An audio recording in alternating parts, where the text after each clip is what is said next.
Hi అండి, welcome to Yoddhas kitchen. ఈరోజు మీకు నేను బీరకాయ కర్రీ చేసి చూపిస్తానండి. నేను చెప్పిన ప్రాసెస్లో మీరు బీరకాయ కర్రీ చేశారంటే పిల్లలు చాలా ఇష్టంగా తింటారు, మళ్ళీ మళ్ళీ అడుగుతారు. దీన్ని ఉప్పు బీరకాయ అంటారండి. మనం దీంట్లో అస్సలు కారం వేయము. ఆ ప్రాసెస్ ఎలాగో చూపిస్తాను. స్టవ్ పైన కడాయి పెట్టుకొని ఆయిల్ వేసుకుందామండి.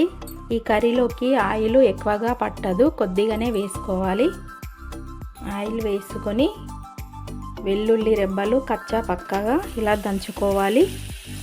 దంచుకున్న తర్వాత ఇందులో వేసి కలుపుకోవాలండి. తర్వాత మనము కట్ చేసి పెట్టుకున్న ఆనియన్స్ వేసుకోవాలి. వేసి ఈ ఆనియన్స్ బ్రౌన్ కలర్లో వచ్చే వరకు వేయించాలి. చూడండి, ఈ ఆనియన్స్ బ్రౌన్ కలర్లో వచ్చే వరకు వేయించుకోవాలి. ఈ కర్రీ చాలా తొందరగా రెడీ అవుతుందండి.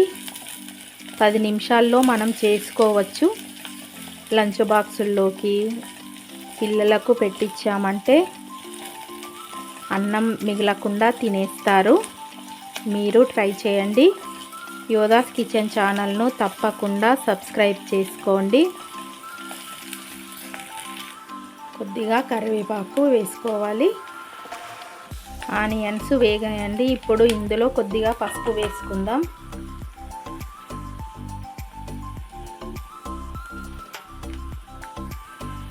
ఇప్పుడు మనము కట్ చేసి పెట్టుకున్న బీరకాయలను ఇందులో వేసుకోవాలి.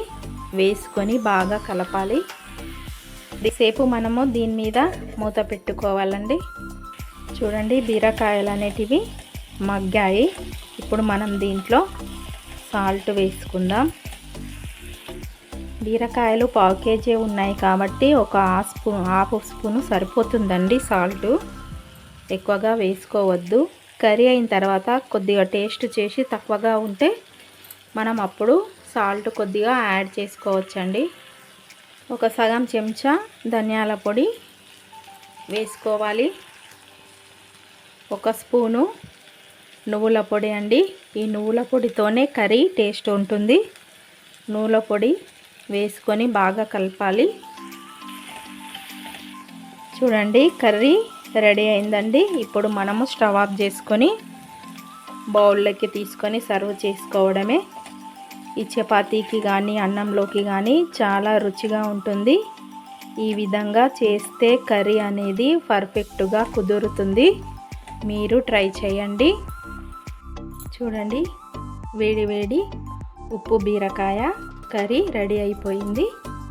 ఈ వీడియో కనుక మీకు నచ్చినట్టయితే లైక్ చేయండి, షేర్ చేయండి. యోధాస్ కిచెన్ ఛానల్ను తప్పకుండా సబ్స్క్రైబ్ చేసుకోండి.